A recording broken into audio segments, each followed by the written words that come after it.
Hello everybody, welcome to 260, and for this course you'll be required to complete a vocalization workbook, and all of this information will be provided to you in Blackboard, but I thought it would be good to go over some of the specifics that you can expect each week from your vocalization workbook. And what the vocalization workbook relies on in order to accomplish this properly, there is a companion website, again, given to you in several places in Blackboard, for the Owens text. Is you probably are familiar with the cover here. And all it is there are, I think, 24 audio clips. You're not going to listen to them all. You're going to listen to a lot of them. And for example, these first two are with a 6-month-old. And if you just click on audio clip, I don't know if you can hear that. It'll pop up and give you a quick sound or audio of a 6-month-old in their vocalizations.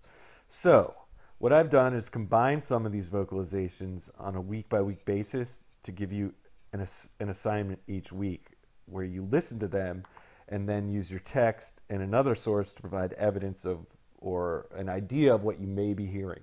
Okay? Now, if that isn't clear, maybe this will help. So if you look here, you're going to go and click on your, okay, it's time to do entry number 1, let's say. And for entry number 1, it's of a 6-month-old, and there are 2 clips. And I showed you how to retrieve those, but these are the actual 2 clips. So you'll see 1.1 and 1.2. And then I give you a to-do list each week. To do. So for this particular week, you're going to listen to the audio clips and place the title of the clip in your vocalization workbook entry. And all that means is you're going to copy and paste right here. So this is a sample workbook entry of what it would look like each week. So you're going to write vocalization workbook entry 1 and sample 1.1 and 1.2 in their title, so we know what you were listening to. Okay? And then if you go back, I give you each week specific page numbers from the Owens text to read, and that is what you're going to summarize in your entries, first 2 to 3 paragraphs. Okay, so let's see what that looks like. For this, I said to read pages 92 and 93. If you go back, you will see, let's focus on this paragraph. My second paragraph comes from Owens 2012 and page 93. And all I did was I included some direct quotes, and I wrote about what we may be hearing and what for example, 6-month-olds possess some limited knowledge of speech. And then I wrote how when they hear words, they know someone is in the same room. Whatever you read about 6-month-olds, sorry, I'm having trouble with that, and their speech is what you're going to include in this 2 to 3 paragraphs. If you find yourself struggling to find 2 or 3 paragraphs, which I would find surprising, you are, more than encouraged to go look on Google. Google it. If you Google 6-month-old vocalizations, over 100,000 hits will come up. And you're going to want to look for sites with .edu or .gov, and you can pretty much rely on them being credible most of the time.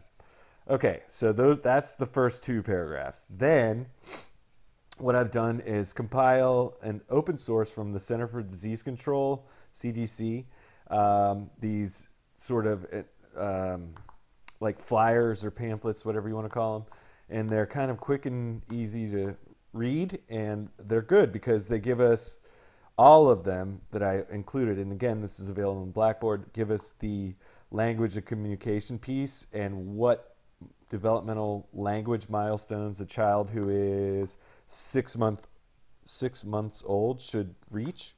And then in addition to the milestones, it also gives you warning signs. Act early by talking to your child's doctor if your child shows no attention for caregivers. So basically the second piece to this actual entry each week that you're going to make is going to come straight from those pamphlets. So as you can see, these are language milestones for 6-month-olds, and these are the same things that are in that pamphlet. And then I included the warning signs for 6-month-olds, and they are the same thing from that pamphlet again. And it's good to do this because I think that it's important to know, good information to know. And then the last paragraph here, the last part of your entry is going to be a personal experience. So for this sample, I wrote about my son Stuart, or Stewie, I call him, and my experience of being with the 6-month-old and what I've went through and that sort of thing. So adding that piece kind of wraps it all nice together and makes a nice neat package for us. So that's basically the steps that you're going to follow to create this. And again, all this stuff is available in Blackboard. So you're going to see here, this sample will be provided for you. This is what your workbook entries are going to be each week. And again, just back to the directions, each week you're going to see this posted so you'll know exactly what to do. And the first thing is to see, oh, okay, I'm supposed to listen to this audio clip and that audio clip, and you go and find those on the companion website under resources, and that takes you right to them, and you're provided with audio clips and transcripts if you want those, so you can dig even more into what you're reading. But you're encouraged to kind of run with this. Use your text, and again, the page numbers are given to you what you should be looking for each week, and that's what you're going to write a summary on. So that's getting you in the habit of using text, evidence, etc. I think you're going to do great with this. I can't wait to see what you come up with, and good luck.